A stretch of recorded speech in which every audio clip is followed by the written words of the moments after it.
안녕하세요. 저는 어느 조용한 시골에 살고 있는 돌싱녀입니다. 저에게 이혼이란 상상도 한 적도 없는 단어였는데 어느새 정신을 차리고 저 자신을 돌아보니 제 마음의 상처는 깊었고 저는 이혼녀가 되어 있더군요. 지금은 마음의 상처도 많이 아물었고 이혼을 떠올려도 괜찮습니다. 처음 이혼했을 때만 해도 힘들더라고요. 아무리 오만정이 떨어졌다 한들 한때는 결혼할 만큼 사랑했던 사람이었으니까요. 제가 왜 사랑했던 사람과 이혼까지 하게 됐는지 저의 기가 막히는 사연 들어보실래요? 저와 남편은 동호회에서 만난 사이였어요. 언제나 하하호호 잘 웃고 좋은 사람이었던 남편의 주위엔 사람이 항상 많았고 그에 비해 내성적인 저는 그저 참석에 의미를 둔 모임이었어요. 그러던 어느 날 남편이 저에게 말을 걸어오더라고요. 저기 괜찮으시면 이쪽으로 오셔서 같이 시간 보내요. 네? 저요? 아, 네. 감사합니다. 남편은 내성적인 제가 모임에 잘 적응할 수 있도록 저를 잘 챙겨주었고, 전 자연스럽게 그런 남편에게 마음이 가더라고요. 남편 역시 처음 저를 본 순간부터 마음이 움직였다고 고백을 해왔고, 저는 그런 남편을 받아들이며 연애를 시작하게 되었습니다. 연애를 하며 단 한 번의 싸움도 하지 않고선 결혼 마음을 먹게 되었고, 결혼만 마음 먹으면 다 끝인 줄 알았는데 현실은 그렇지 않더라고요. 시댁은 형편이 넉넉하지 않았고 그에 비해 친정은 자산이 꽤 있는 편이었어요.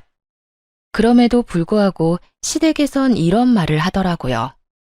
내가 우리 아들이 좋다고 하니 일단 결혼을 시키긴 한다마는 네가 썩 마음에 드는 며느리감은 아니란 걸 알고 있었으면 한단다.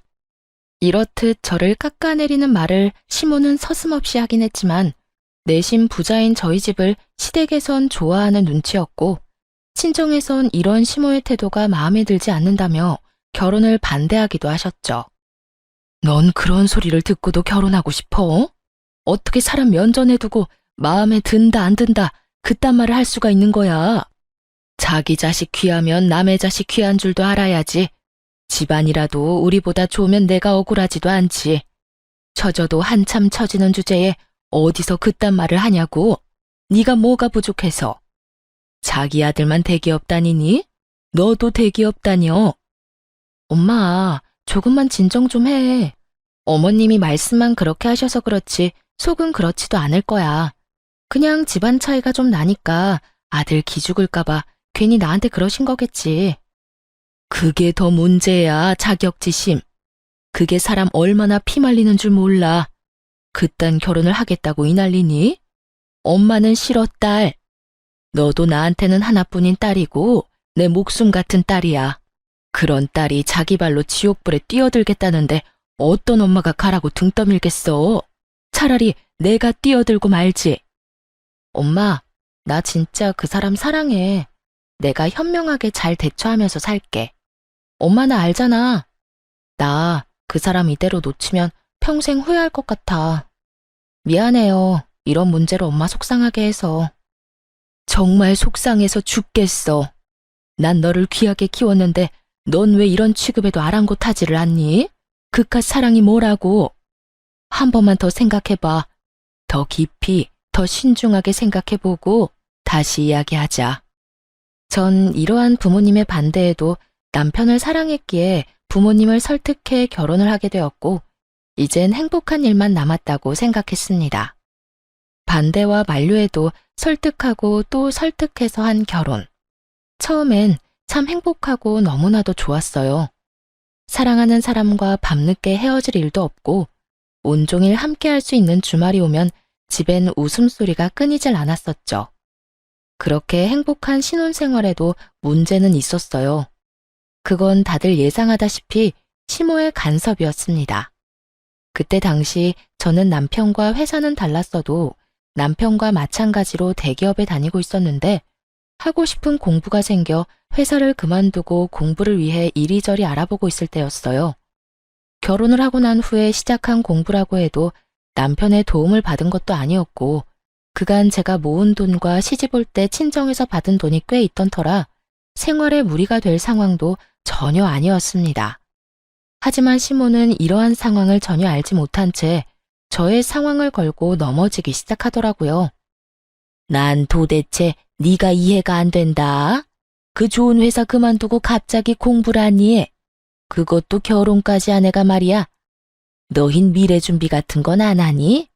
한 푼이라도 더 벌 수 있을 때 더 벌어야 나중에 아기 낳고 하면 여유롭게 생활할 거 아니야. 어머님, 미래 생각해서 공부하려고 하는 거예요. 제가 회사 그만두고 공부한다고 해서 저희 집 무너지는 것도 아니고 생활이 불가능한 것도 아니에요. 그러니까 그 공부를 하필 내 아들하고 결혼하고 난 후에 하냐고. 내 아들 혼자 벌어 생활비부터 시작해서 네 뒷바라지까지 하면 얼마나 힘들겠니? 왜 내 아들이 힘들게 번 돈으로 네 뒷바라지까지 해야 하냐니 말이다. 지금 하는 공부도 그이가 벌어다 주는 돈으로 하는 것도 아니고요. 제가 공부하려고 따로 모아뒀던 돈으로 시작하는 거예요. 그리고 제가 일을 쉬고 공부를 시작했다고 한들 그이가 집에 생활비를 더 많이 주는 것도 아니고 평소대로 저하고 그이 반반씩 내서 생활하고 있기도 하고요. 뭘 걱정하시는지 충분히 아는데 그런 걱정은 안 하셔도 돼요. 걱정이 되는데 어떻게 걱정을 안 하니? 뭘 하려고 모아뒀던 돈이었든 빚을 낸 돈이든 난 관심 없고 그런 돈이 있었으면 가정의 보탬이 될 생각을 하던가. 이때껏 네 남편 힘들게 키워준 이 시어머니한테 용돈 줄 생각을 해야지. 그걸 홀라당 공부나 한다고 쓴다고 하니 내가 참 기가 다 막혀 숨을 쉴 수가 없다. 여러분은 이해가 되나요? 결혼을 하면 여자는 자신의 미래와 행복을 위해 투자를 하면 안 되는 건가요? 심지어 그 투자가 사치도 아닌 공부인데요. 거기에다 공부를 하고자 처녀 때부터 모아두었던 돈을 왜 제가 남편을 키워준 시댁에 줘야 하나요? 그건 엄연히 제가 목적을 가지고 모았던 돈인데요. 전 시모의 말이 도무지 이해가 되지 않았고 그쯤 되니 집안 차이의 문제가 아닌 시모가 가진 이상한 가치관이 문제라는 생각이 들더군요.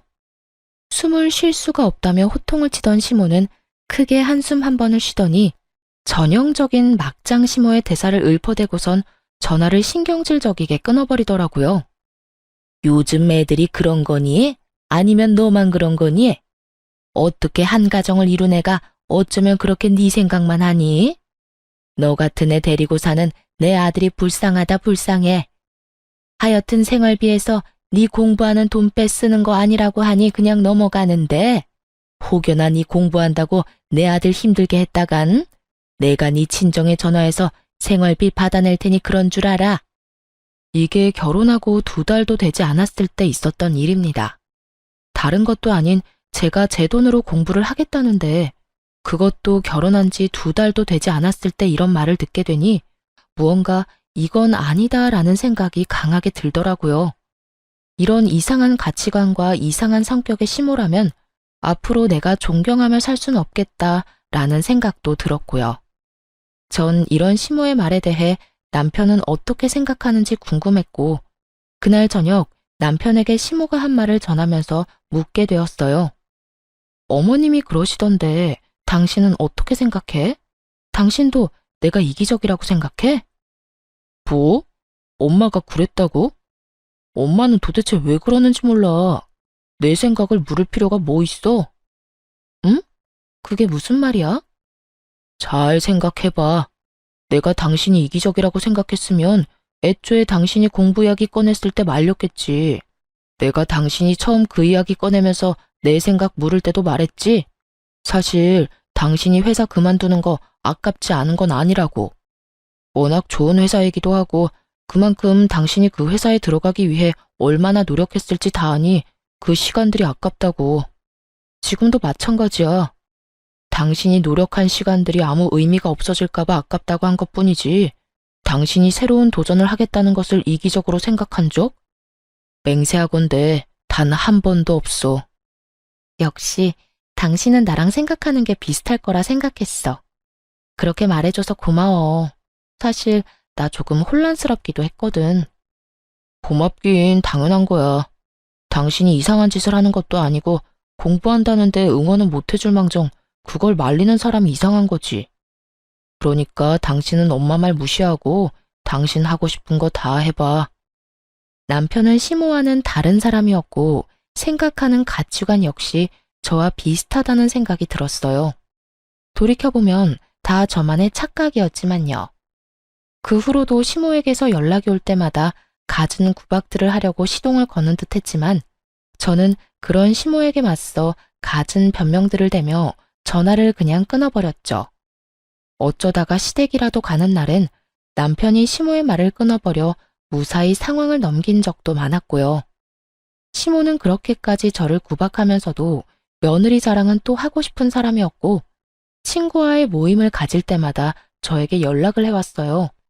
아가, 나다. 너 어디니? 저요?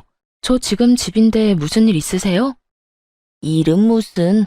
내가 지금 친구들을 만나고 있는데 내 친구들이 네가 보고 싶다고 하는구나. 마침 너희 집 근처인데 잠시 왔다 갈 수 있겠니? 제가 시모 친구들과 친한 것도 아니고 그분들이 제가 보고 싶을 이유가 뭐가 있겠어요? 그냥 저에게 계산하러 오라는 말을 애둘러 저렇게 하는 것이었죠. 전 그런 시모의 의중을 알고 있었고 그 정도쯤이야 해주자는 마음으로 연락이 올 때마다 모임 장소로 가 계산을 해주거나 여의치 않을 땐 용돈을 보내주기도 했습니다. 때론 모임에서 여행을 간다고 하면 남편을 생각해서 남편이 줬다고 하며 용돈 봉투를 드리는 일도 있었죠. 이렇게 저는 제 나름대로 시비를 걸어오는 시모를 적절하게 구워 삶아가며 지내고 있었고 가끔 제가 드리는 용돈 봉투에 나름 만족을 한 시모는 처음처럼 저를 심하게 대하진 않았죠. 그러던 어느 날 친정에서 연락이 오더라고요. 엄마는 꽤나 진지한 목소리로 노후 계획을 저에게 알려주시더라고요. 딸, 아빠랑 나 서울 생활 다 정리하고 조용한 시골에 가서 살려고 해. 정말? 좋지. 그렇지 않아도 아빠 나이도 있는데 너무 무리한다 싶기도 했었는데. 그래서 언제 가게? 서울에서 많이 먼 곳으로 갈 거야? 아니, 많이 멀진 않고 그냥 조용한 곳으로 가려고. 조만간 가게 될 거야. 정리가 다 되는 대로 가려고. 그래서 하는 말인데 정리하는 대로 우리 노후 자금 빼곤 너한테 미리 네 몫은 다 주려고 하는데 괜찮지? 아, 괜찮겠지. 우리가 네 돈 뺏는다는 것도 아니고 준다는데 너가 안 괜찮을 리가 있겠어? 놀랐어요. 갑자기 재산을 준다니까 놀라울 수밖에요. 아, 잠깐만. 무슨 재산을 1, 2만 원 용돈 준다는 듯이 간단하게 넘겨주는 거야. 난 아직 마음의 준비가 되지 않았다고. 돈 받는데 무슨 마음의 준비? 남들은 못 받아서 안달이라는데 넌 무슨 애가 이리도 욕심이 없어? 욕심이 없는 게 아니라 상황이 그렇잖아. 아빠나 엄마는 아직 정정한데 재산 정리를 왜 벌써 해? 그러지 말고 다 가지고 있으면서 하고 싶은 거, 먹고 싶은 거 다 하면서 살면 되지. 우리 건강한 거 우리도 잘 알고 먹고 싶은 거, 하고 싶은 거 할 돈은 빼고 주는 거니까 그런 걱정도 하지 말고. 우리 이제 골치 아픈 건 생각 안 하고 살고 싶어서 그래. 오죽했으면 다 정리하고 시골 가서 산다는 마음을 먹었겠니? 돈 가지고 있으면 또 투자하고 싶고, 투자하다 보면 사업하고 싶고. 그렇게 되면 네 아빠가 시골까지 가서 가만히 쉬고 있겠니? 그러니까 네 아빠 쉬게 만드는 길이다 생각하고 받아. 노후엔 나도 네 아빠랑 오붓하게 조용하게 좀 살아보자, 딸. 이렇게까지 말씀하시는데 어쩔 도리가 없더라고요. 사실 돈을 달라는 것도 아니고 준다는데 싫은 것도 아니었고요. 결국 전 부모님의 뜻에 따르기로 했고 부모님은 빠르게 자산들을 정리하기 시작하셨어요. 재산이 좀 된다는 건 알고 있었지만 부모님이 마음먹고 정리를 시작하니 동산, 부동산, 현금 자산까지 80억 가까이 되더라고요. 부모님은 먼저 말씀하신 대로 노후 자금과 혹시 모를 상황에 대비한 건물 한 채만 빼곤 거의 저에게 물려주시게 되었습니다. 이러한 과정에서 남편도 자산 규모와 함께 그 큰 금액이 저에게 들어온다는 사실을 알게 되었고 저보다 더 들떠한다 싶더니 점점 변해가기 시작하더라고요.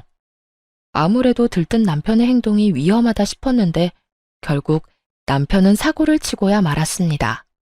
대기업을 다니던 남편은 대출이 잘 나왔는데 어느 날부터 제게 묻지도 않고 대출을 턱턱 내서 돈을 쓰고 다니기 시작하더라고요. 그런 행동의 시작은 차였어요. 어느 날은 저에게 묻지도 않고 외제차를 떡하니 사와 저에게 당당하게 그 대출금을 갚아달라고 하는 것이 아니겠어요? 여보, 이것 봐라. 나 차 바꿨어. 어때? 죽이지? 죽이지 않냐고 묻는 남편을 보며 정말 그 입을 틀어막아 죽여버리고 싶더라고요. 남편이 원래 타고 다니던 차도 멀쩡했는데 저에게 상의 한마디 없이 한두 푼도 아닌 차를 떡하니 사왔으니 이런 마음이 드는 것도 무리는 아니었죠. 갑자기 차를 바꾸긴 왜 바꿔? 전에 타던 차도 멀쩡했잖아.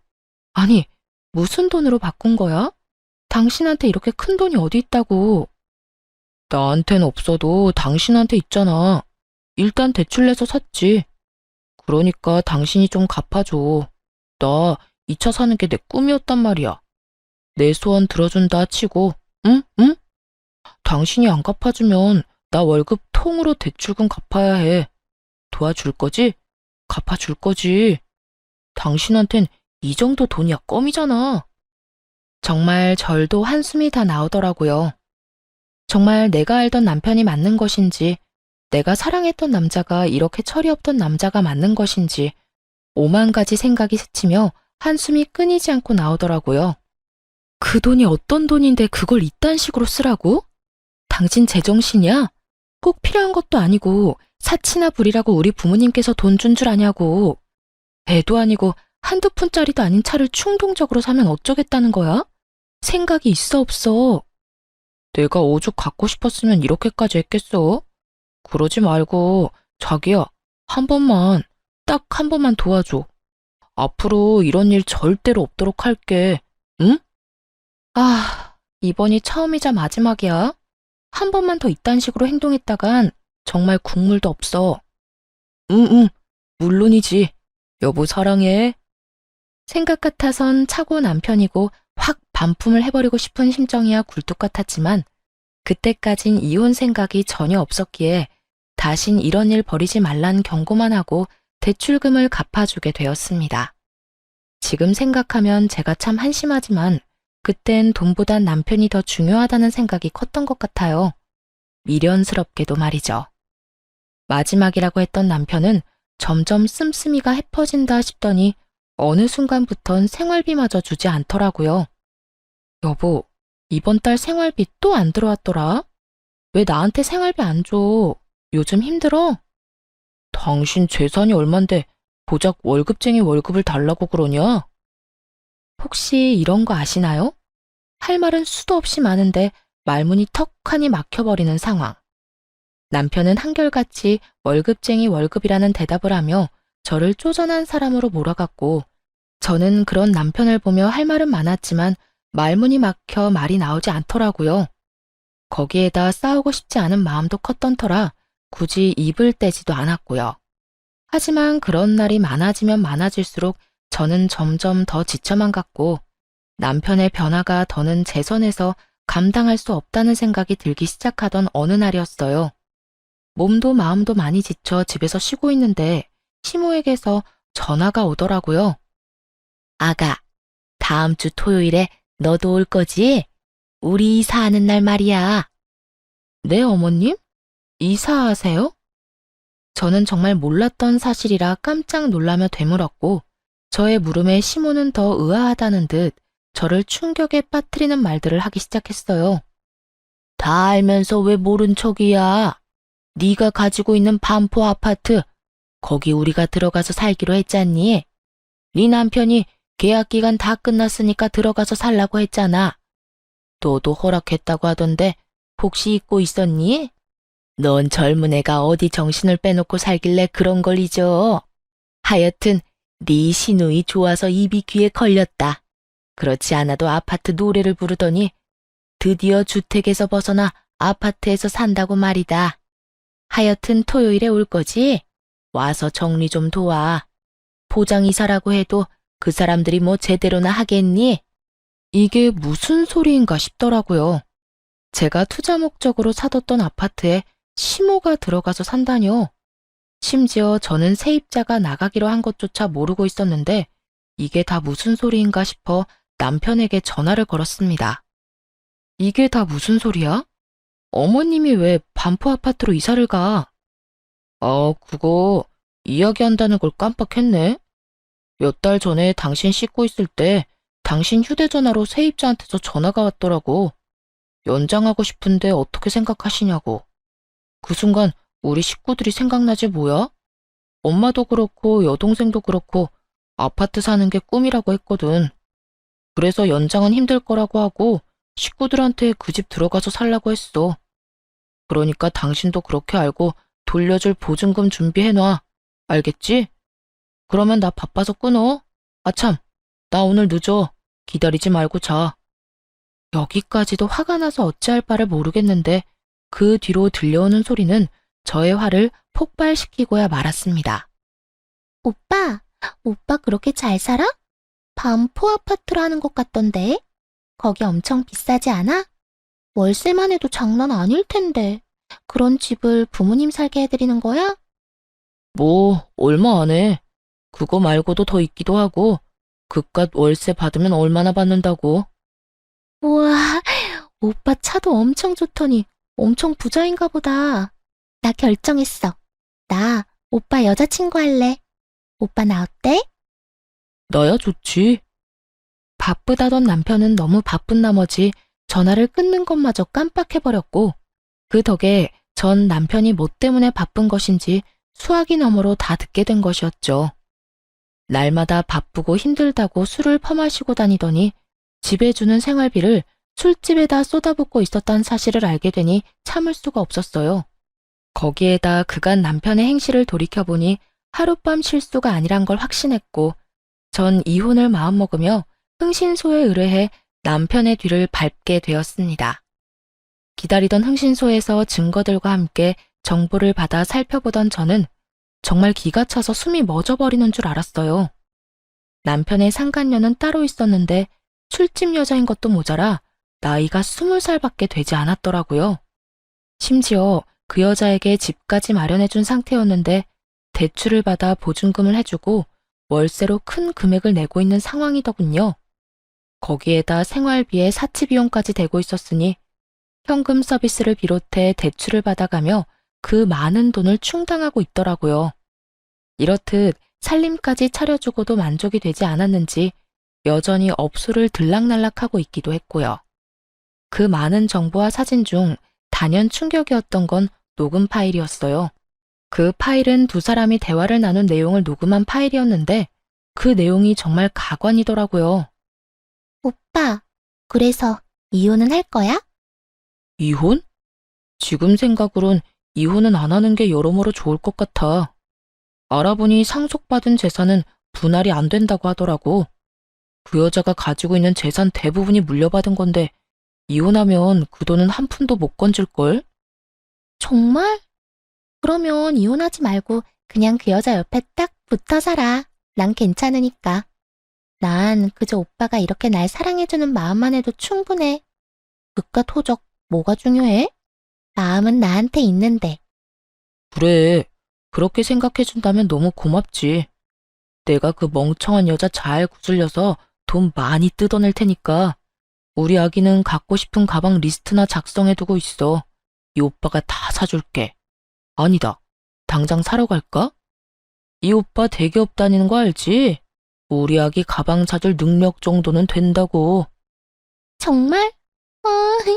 너무 행복해. 그렇지 않아도 갖고 싶은 가방이 있긴 했거든. 그런 게 있으면 진작 이 오빠한테 말했어야지. 가자. 얼마나 행복하신지 상간녀와 남편의 목소리는 하늘을 날고 있었고 그들이 행복하면 할수록 저는 복수심에 불타고 있었습니다.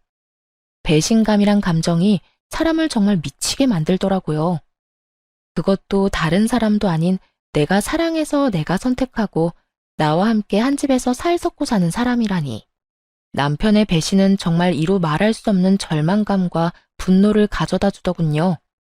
시댁에서 아무리 저를 괴롭혔어도 시모가 도무지 제 상식선에 이해가 되지 않는 행동으로 저를 괴롭혔대도 온종일 붙어 있음에 감사하며 웃음이 끊기지 않던 행복했던 추억으로 참고 살아왔는데 정말이지 그 모든 추억과 행복이 산산조각이 나는 기분이더군요.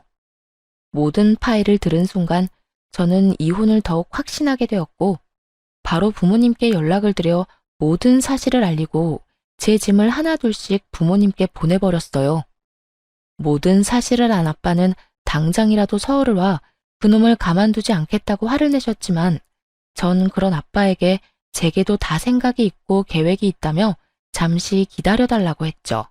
아빠는 뜻대로 되지 않는 일이 있다면 망설이지 말고 연락을 하라고 했고 전 알겠다고 하며 아빠를 안심시켜드렸어요. 주어진 시간이 많지 않았던 상황이라 전 뭐든 서둘러 처리하기 시작했어요. 일단 저희가 살던 집은 시세보다 많이 저렴하게 처분했고 변호사를 만나 빠르게 소송 준비도 시작했죠. 그와 더불어 시모에게서 오는 연락에 상냥하게 대처하며 복수를 위한 발판을 다지는 것도 잊지 않았어요. 아가, 내가 오늘 가전 가구를 좀 보고 왔는데 마음에 드는 게 너무 많더라고. 다 사고 싶은데 어떤 걸 골라야 할지 너무 고민되는 거 있지? 그러셨어요? 아무래도 새로운 집에 들어가는데 새로운 가전 가구가 필요하긴 하죠. 그렇지? 나도 그렇게 생각한단다. 그래서 하는 말인데 집도 마련해주는 김에 가전 가구도 네가 좀 사주면 안 되니? 우리 아들한테 들어보니 너 재산도 많이 받았다고 하던데 그 정도는 무리도 아닐 거 아니니? 저도 돈이 묶여 있어서 지금 당장은 돈이 없는데 어떻게 하죠? 이사 다 하고 사시던가 정 급하시면 아범한테 말해보세요. 제가 돈 풀리면 아범한테 줘도 되니까요. 그래? 그러면 우리 아들한테 카드 받아서 일단 다 사야겠어. 우리 며느리 고마워. 내가 며느리 잘 둔 덕분에 한평생 꿈이었던 아파트에서 다 살아보는구나.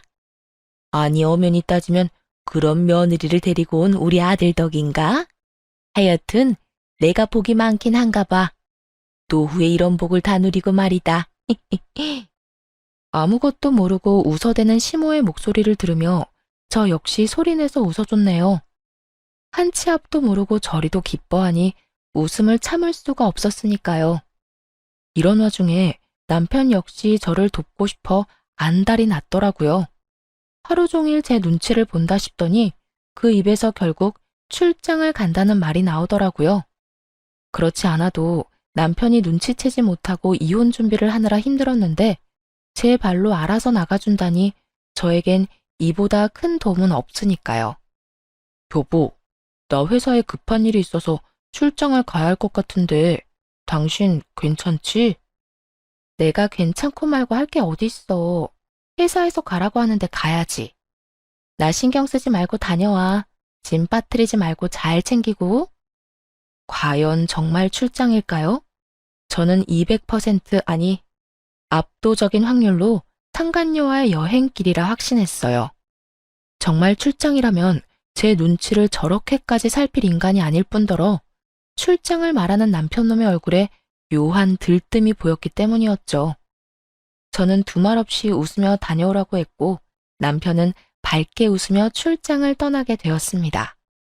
그 덕에 저는 남편놈 눈치 따윈 보지 않고 보다 여유로운 상황에서 이혼 준비를 잘 마치게 되었고 비로소 기다리고 기다리던 약속의 토요일이 되었습니다. 아침에 눈을 뜬 저는 마지막으로 남은 짐을 챙겨놓고선 곧 들이닥칠 시모와 시누이를 기다리며 커피를 마시고 있었어요. 얼마 지나지 않자 거칠게 문을 두드리는 소리와 함께 벨소리가 들려왔고 제가 문을 열어주니 화가 난 시모와 시누이가 집으로 들어오더라고요. 언니, 이게 다 무슨 말이에요? 집을 팔았다뇨? 그 집을 왜 팔아요? 오늘 우리 이사하기로 한 거 잊었어요? 그러게나 말이다. 내가 얼마나 황당했는 줄 아니? 새벽 대바람부터 이삿짐 챙겨서 갔는데 다른 사람이 집에서 나오길래 얼마나 놀랬는데. 그렇습니다. 전 사는 집을 정리하며 반포 아파트마저 처분해버렸고 그 집엔 새로운 집주인이 살고 있었던 것이었어요. 물론 시세보다 저렴하게 처분하게 되어 아깝긴 했지만 제 계획대로 다 흘러가게 되었으니 그 정도는 감수할 만했습니다. 그 덕에 시모와 시누이의 이런 꼴까지 볼 수 있었으니 말입니다. 시모와 시누이는 당황스러움과 혼란스러운 현실 앞에 얼굴을 붉히며 저에게 따지고 들었고, 전 마시던 커피를 마저 마시곤 두 사람 앞에 섰습니다. 그 집 판 거 맞아요. 내 집 내가 처분하겠다는데 두 사람이 왜 이 난리예요? 그걸 몰라서 물어요? 그 집 우리가 들어가서 살기로 했다고요. 우리 오빠가 그 집 이제 우리 집이니까 들어가서 살면 된다고 했다고요. 그런데 그 집을 팔면 어떻게 해요? 어떻게 하긴 어떻게 해. 길거리에 나앉는 거지. 아직도 상황 파악이 안 되니? 나 잘난 네 오빠랑 이혼할 거야. 이혼할 판국에 전 남편 식구들 살라고 월세 꼬박꼬박 나오던 집 비워주는 머리 빈 여자가 어디 있니? 뭐라고요? 이혼이요? 갑자기 무슨 이혼이에요? 그런 말 없었잖아요. 갑자기 이혼이라.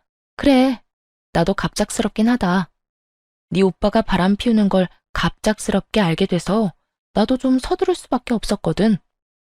시모와 시누이에게 청천벽력과도 같은 말이었겠죠. 이제야 낡아빠진 주택을 벗어나 넓고 깨끗한 아파트에서 살게 됐다고 신나서 이삿짐까지 꾸려왔는데 눈앞에서 꿈이 사라졌으니 그 충격 말로 다 할 수 없는 상황 아니겠어요?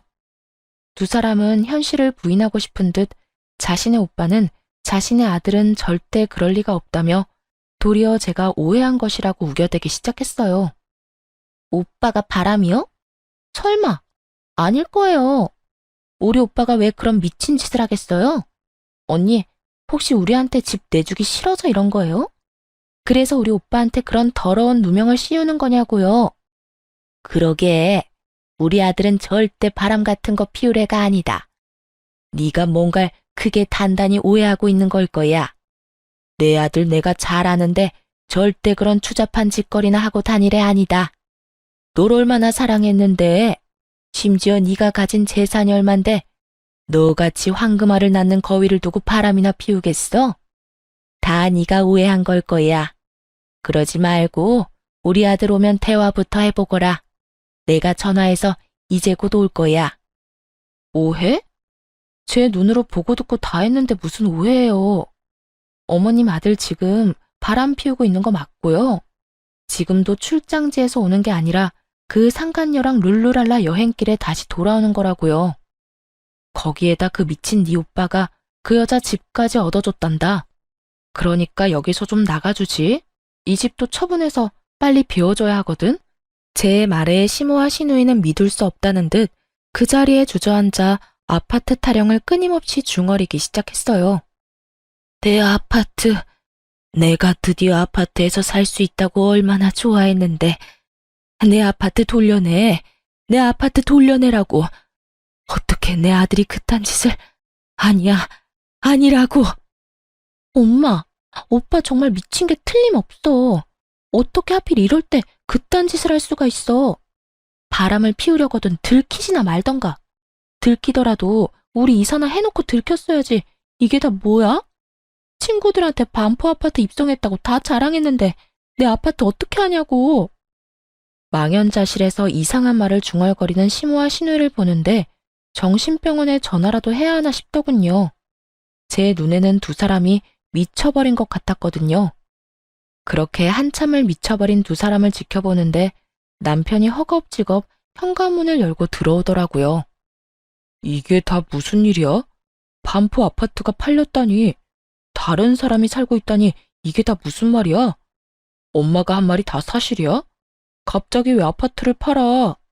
내가 그 집 우리 가족들 살 거라고 했잖아. 어떻게 그런 짓을 나하고 상의 한마디 안 하고 저지를 수가 있어? 이제 우리 가족은 어떻게 하라고? 참나, 드라마를 보면 그렇게들 참나 거리는 게 이해가 되지 않았거든요.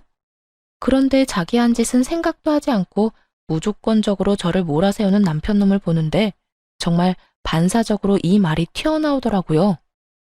네 가족 살 집을 왜 나한테서 찾아? 그리고 내 집 내가 처분하겠다는데 내가 왜 당신한테 상의까지 해야 해? 그럴 이유가 있다고 생각해? 당신이 그럴 자격이 있다고 생각하냐고. 자격? 당연히 있지.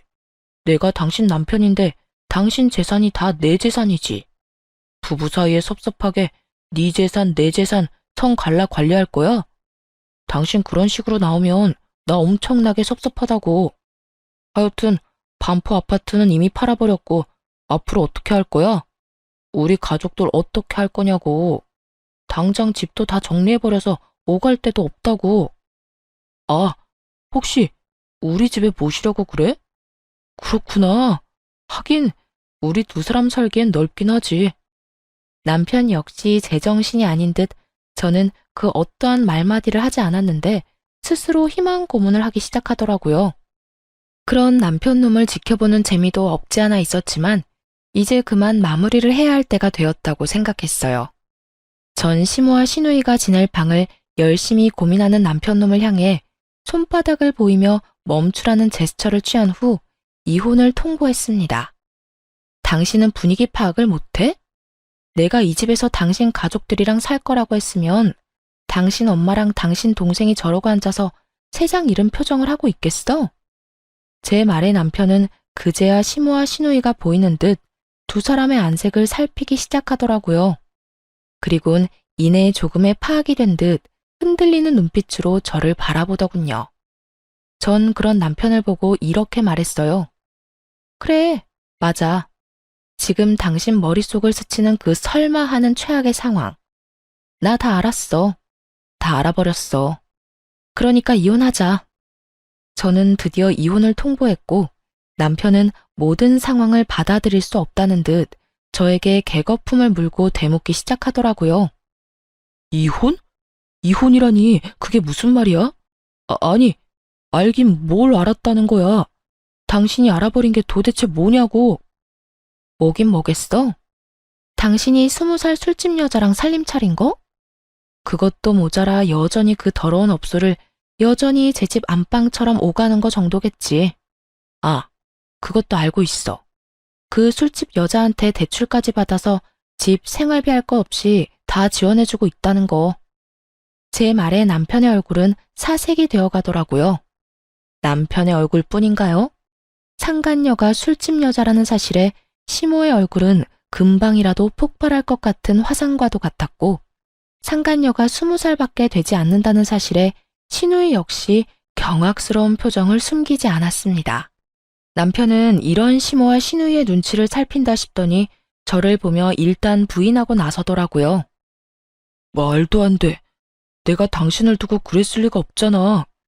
업소에 간 건 인정할게. 그런데 그것도 자주 가지도 않았고 그저 접대 목적으로 몇 번 갔던 것뿐이야. 가서도 딱 술만 마시고 왔어. 정말이야. 나 알잖아, 여보. 내가 얼마나 당신만을 사랑하는데. 내가 당신 같은 여자를 두고 미쳤다고 그딴 짓을 했겠어? 저는 그 순간 흥신소에서 받은 녹음 파일을 틀어버렸고 남편과 상간녀의 목소리가 온 거실 안을 가득 채워나갔습니다. 두 사람의 대화가 이어지는 동안에 시모와 시누이의 한탄스러운 탄성이 끊이지 않았고 대화가 끝이 나자 남편은 금방이라도 울 것 같은 얼굴로 저를 보더라고요. 여보, 이게 다 어떻게 된 거냐면 내가 다 설명할 수 있어. 조금만 내 생각이 정리될 때까지 기다려줘. 내가 지금 너무 많이 놀라서 말이 생각이 안 나서 그래. 무어라 할 말이 없었겠죠. 이렇게 빼도 박도 못하는 상황에 무슨 할 말이 있겠어요? 남편의 머리 굴리는 소리가 온 거실을 채우는 듯했고 전 그런 남편을 비웃어주며 말을 했어요. 얼마나 다행스럽던지. 내가 혹여나 당신한테 내가 가진 돈이라도 줬더라면 그년 집, 생활비, 심지어 가방까지 그 모든 걸 내 돈으로 해결했을 거 아니야? 대충 내가 알아본 것만 해도 대출금이 어마어마하던데 도대체 어떻게 해결하려고 겁도 없이 대출을 그렇게나 받았대? 아무리 대기업이 좋다지만 그 정도까지 감당할 능력이 된다고 생각해? 너 이제 끝이야. 퇴직금 탈탈 털어넣어도 대출금 상환은커녕 내 위자료도 못 줄 거라고. 현실적인 액수들이 제 입에서 쏟아져 나오고 남편은 그제야 자신이 무슨 짓거리까지 하고 있었는지 깨달은 듯 자리에 무릎을 꿇고 앉더라고요. 맥이 다 풀려버린 듯 그대로 무너진 남편 놈은 자기 머리를 잡아 뜯더니 아주 생각나는 대로 짓거리더군요. 여보, 제발 한 번만 용서해줘. 내가 정말 미쳤었나 봐. 내가 없이 살다가 갑자기 그렇게 큰 돈이 당신한테 생겼다고 하니까 그 돈이 마치 내 돈처럼 느껴지면서 정신이 나갔었어. 내가 당신한테 그러면 안 되는 건데. 그 순간에는 내가 그런 사리분별을 할 정신조차도 없었다고. 그러니까 나 한 번만 용서해주면 안 될까? 우리 집엔 아무것도 안 해줘도 돼. 그냥 나 하나만 좀 용서해줘. 나 당신 없이 못 사는 거 알잖아. 당신도 나 사랑하잖아. 아니, 사랑했잖아. 우리 행복했던 순간도 많았잖아. 그러니까 그 추억 떠올리면서 나 한 번만 더 받아줘. 응? 행복했던 순간이라고 하더라고요. 그 행복했던 순간을 산산조각 내 두 번 다시 떠올리게 만들고 싶지도 않게 만든 사람이 누군데 감히 제 앞에서 그 순간을 들먹거리다니. 저는 그 순간 남편 놈이 용서가 되지 않았고 그대로 제 앞에 무릎을 꿇고 앉은 남편의 뺨을 때려버렸어요. 그리곤 외도 사진들을 던져주며 이렇게 말했습니다. 용서? 이딴 걸 다 봐버렸는데 넌 용서가 될 것 같아? 넌 내가 정말 우습구나. 이 와중에 용서란 단어를 입에 올리는 걸 보니까 말이야. 그리고 어디서 감히 추억을 들먹여? 그 행복했던 모든 순간을 떠올리기도 싫어. 과거 일로 만든 사람이 누군데? 제발 부탁하는데 더는 구질구질하게 굴지 말고 이혼해. 단호한 저의 태도에 남편은 제 바지가랑이를 붙잡고 매달리기 시작했고 전 그런 남편을 힘껏 뿌리치며 남편 주머니에 있던 차키를 빼앗아 버렸어요. 차키는 왜? 내 차키야. 내 차라고. 야, 정신 차려. 네가 입고 걸치고 몰고 다니는 것 중에 네 거라고 할 수 있는 게 있다고 생각하니? 네가 사랑하는 그 차, 그거 내 명의인 거 잊었어? 네가 나한테 말도 없이 대출받아 덜컥 사온 네 차, 대출금 갚아주는 조건으로 내 명의로 바꾼 거 잊었냐고. 돈도 내가 내고 명의도 내 명의인데 그 차가 왜 네 차야? 여보, 그 차만 나 주라. 그 차만 나 주면 내가 조용히 분말 없이 이혼해 줄게.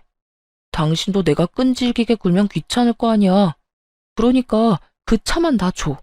그러면 내가 지금 당장이라도 도장 찍고 당장 이혼할게. 응? 아니, 그냥 끈질기게 굴어. 난 전혀 귀찮지 않아. 난 차고 넘치는 돈으로 능력 있는 변호사 선임할 거고 그 변호사분들이 알아서 다 해주실 건데 내가 뭐가 귀찮겠니? 그러니까 너도 없는 살림에 변호사 선임 잘해서 소송 잘 해내. 기대할 테니까. 저는 그대로 집을 나와버렸습니다. 그 후 진행된 이혼은 결혼과는 달리 순조롭게 진행되었어요. 워낙 증거가 확실했던 터라 이혼은 당연했고 그만큼 위자료도 받을 수 있었죠. 상간녀 소송 역시 저의 승소로 끝이 나며 상간녀에게도 위자료를 받을 수 있었습니다. 이혼을 한 후 빚쟁이 거지가 되어버린 전 남편에게서 더는 벗겨먹을 것이 없었던 상간녀는 그간 전 남편이 사주었던 모든 것을 챙겨 도망가 버렸고 폐인이 된 전 남편은 그나마 자랑거리였던 대기업 회사마저 잘렸다고 하더군요. 그간 저를 믿고 회사 생활을 속된 말로 개판이라 했던 터라 이혼 이야기가 오가기 전에 이미 권고사직을 받은 상태였단 걸 알 수 있었죠. 오갈 데가 없어진 시댁 식구들은 어떻게 됐냐고요? 뻔하지 않나요? 사실 이전 시댁 식구들이 살던 집은 작은 보증금의 월세를 주고 살던 주택이었는데 일이 그렇게 된 후 마땅히 오갈 데가 없어 급하게 다 쓰러져가는 낡은 주택에 세를 주고 옹기종기 모여 살고 있다는 이야기를 들을 수 있었어요. 만약, 아주 만약에 남편이 외도만 저지르지 않았다면 전 아마 어느 기점에 시댁에 지원을 해주었을 겁니다. 그만큼 남편을 사랑했고 미우나 고우나 사랑하는 남편의 가족이기에 그 가족이 보다 편안한 환경에서 누릴 수 있는 만큼 누리며 살았으면 하는 마음도 있었으니까요. 아니, 남편이 외도를 저지르기 전 시모가 가만히 있기라도 했다면 그래도 며느리인 제가 어련히 알아서 잘 모셨을 텐데. 이 모두가 자기 팔자 자기가 꼰 거 아닐까요? 전 그렇게 생각하고 있습니다. 그 후로 전 잘 지내고 있습니다. 마땅히 직장을 다니고 있던 것도 아니었고, 하고 있던 공부는 온라인으로도 가능했던 터라 모든 서울 생활을 청산하고 부모님이 계신 시골에 내려오게 되었어요. 이곳에서 지내며 저는 상처로 인해 너덜너덜해진 마음을 안정시켰고, 그 모든 과정엔 사랑하는 부모님이 곁에 계셨기에 전 잘 이겨낼 수 있었습니다. 아직도 기억나는 아빠의 말씀이 있어요. 딸, 사람이 살다 보면 크게 넘어지는 날이 있단다. 그런 일이 있을 때 넘어져서 울고만 있다면 너에게 뭐가 남겠니? 넘어지는 것이 무서워 아무것도 하지 않고 그 자리에서 울고만 있다면 우리 딸이 그간 걸어왔던 그 많은 걸음걸음이 너무 슬프지 않겠니? 크게 넘어질수록 크게 성장하는 법이야. 크게 넘어졌을 때 힘들더라도 털고 일어서면 다시 내딛게 되는 걸음걸음에 좋은 밑거름이 될 거다. 그러니 지금 많이 슬퍼하되 털고 일어날 땐 그 슬픔도 다 털고 가벼운 마음으로 크게 한 발 내딛거라. 알겠지? 전 아빠의 말씀대로 슬픔도 아픔도 다 털어냈고 다시 한 발 내딛게 되었습니다. 힘든 만큼 공부에 집중했고 그 결과 공인중개소를 열게 되었어요. 사실 제가 하던 공부는 공인중개사 공부였는데 평소 땅에 관심이 많기도 했고 직장 생활보단 그쪽이 더 저에게 맞는 것 같아 시작한 공부였어요. 악착같이 노력한 만큼 자격증을 취득하게 되었고 전 제가 원하던 일을 하며 새로운 삶을 시작하게 되었습니다. 중개 일을 하다 보니 경매에도 관심이 생겼고 요즘엔 임장 활동을 하며 경매도 공부하고 있어요. 전 앞으로도 더 나은 제 삶을 위해 노력하며 행복하게 살아가 보려 합니다. 다들 응원해 주실 거죠? 이렇게 저의 길었던 이야기도 끝이 났네요. 제 이야기 들어주신 모든 분 감사합니다. 좋은 하루 되세요.